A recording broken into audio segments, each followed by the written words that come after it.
Magluluto tayo ng tahong. Siyempre, pasasarapin natin to. Linisin natin itong mabuti para hindi dirty. At eto, nalinis ko na ang lahat. Isasalang na natin sa apoy. Ilagay lang natin sa kumukulong tubig. At pag nagbukahan na, pasukin mo na. Dahil baka mapasok pa ng iba. Palalamigin muna natin yan bago natin tanggalin isa-isa. At eto, tanggalin na natin isa-isa. Medyo nababagalan ako, kaya binilisan ko na. Tingnan natin kung gaano karami ang makukuha natin dito. At eto na, ang kinalabasan. Aba, matindi! Medyo okay na rin to. Sapat na ito sa nakatagong bahaw nyo. At eto nga pala, ang ilan sa mga sangkap. Bawang sibuyas. At syempre, hihiwain natin yan ng pagganito. At ng pagganare. Ayan na nga. At ari na nga, ang kinalabasan. At sasamahan natin yan ng pambintang buo, laurel at sili. Bubuhusan din natin yan ng dato puti, soy sauce. Dato puti, baka naman. At dahil wala tayong olive oil, canola oil muna ni Jolly ang gagamitin natin. Okay din naman ito. Jolly, baka naman. At sindihan na natin ang apoy.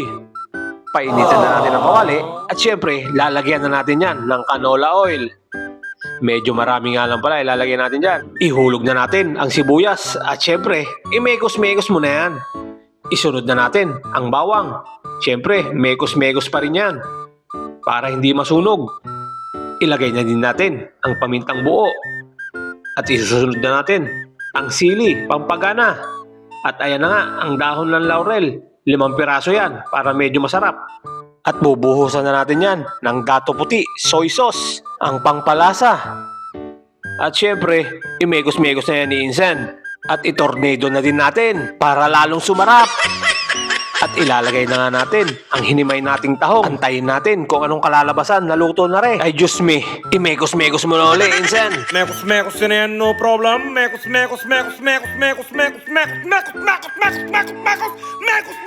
na yan, Insan, no problem. Kaya ihanda na ang pineapple juice. Samahan mo pa ng losartan.